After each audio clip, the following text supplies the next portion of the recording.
Se llama Helder. 5, 4, 3, 2, 1, ¡va!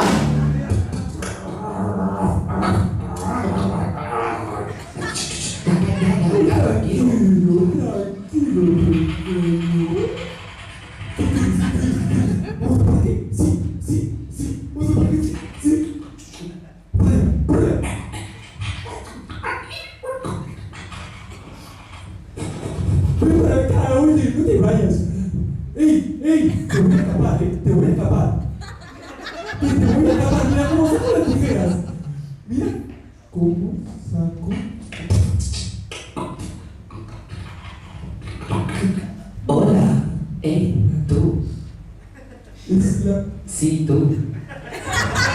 Oye, ¿cómo se llama tu perro? Bueno, se llama Heather. Ay, qué lindo nombre. Así se llama mi abuelo. Es un perro de raza.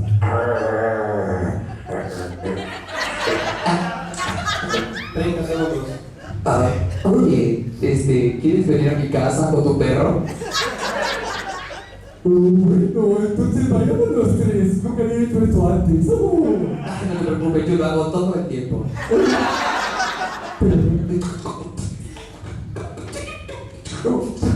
Ay, es una cerradura muy grande. Ven, pasa por aquí, trae a tu perro. ¿Puedo pasar por el perro? ¿Dónde parqueo mi perro?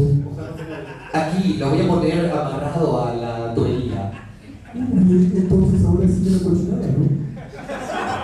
Oye, ¿alguna vez has pensado en comerte a tu perro?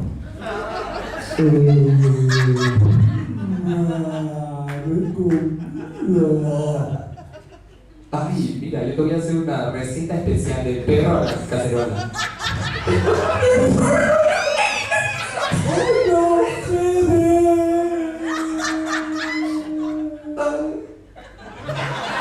¡Qué rico! Ahora regresemos al parque. ¡Tiempo! Bien, luego de esta improvisación y después vamos a votar. ¡Puño! Para el equipo que está a este lado. Para los canallitas y palma para los quemados.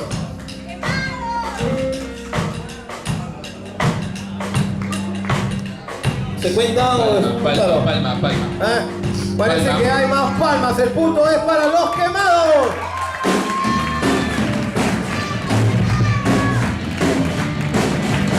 Bien. Ahora me toca